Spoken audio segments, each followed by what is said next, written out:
मुफ्ती साहब मेरी बीवी 8 महीने हो गए अपने बाप के घर जाके बैठ गई और बोल रही है कि मैं पर्दा नहीं करूँगी, भले से आप मुझे तलाक दे दो। अब आप मशवरा दें मैं क्या करूँ।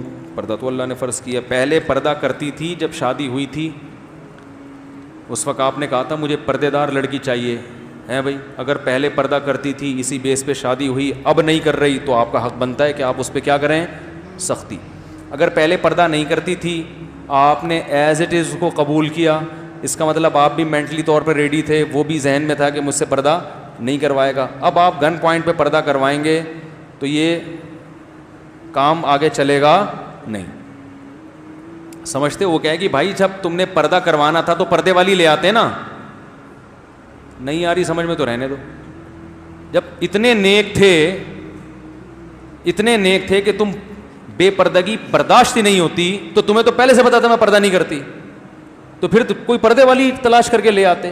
उस वक्त तो इश्क चढ़ा हुआ था, यही चाहिए, चाहे पर्दा करे या ना करे। अब जब अपने कब्जे में आ गई तो पर्दा क्यों नहीं कर रही भाई है। बात आ रही है समझ में। अब जब बेगम अपने कब्जे में आ गई, होम डिलीवरी हो गई सही। अब्बा घर पहुंचा के चले गए बाकायदा।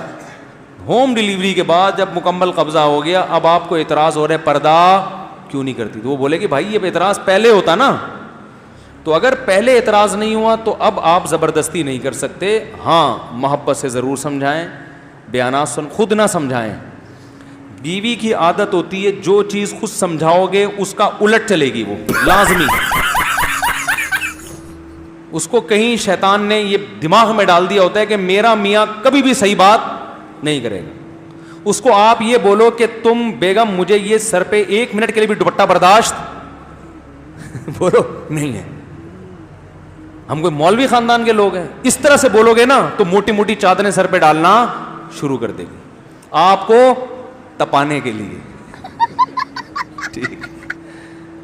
आप बोल रहे हो कि यार इनको मुफ्ती साहब को हमारे घर का पता कैसे चल गया। ये सब बातें तो बिल्कुल सही कर रहे हैं। तो ये होता है, जो बोलोगे उल्टा चलेगी। औरत तो मियाँ को मानती कहाँ है। वो कहेगी तू कौन है, तेरी औकात क्या है। वो नेक वेक आदमी घर से बाहर होता है मेरे भाई, घर में कोई नेक नहीं होता। सब घर के बाहर की बातें हैं। मैं बहुत अच्छा, बहुत जिंदा। बाकी औरत वो टेढ़े वाला किस्सा जो है ना, वो टेढ़े टेढ़े उड़ रहे थे, वो सोच लिया करें। तो इसलिए अब हल ये है कि खुद ना समझाएं, उलमा के बयानात लगा दिया करें। तबलीग वालों तबलीग में लेके जाएं उसको, वहाँ वो बयान सुनेगी। अब इस तरह से आहिस्ता आहिस्ता उसको दीन पे लाने की कोशिश करें। दुआएं मांगे, बहुत दुआओं का बड़ा असर होता है।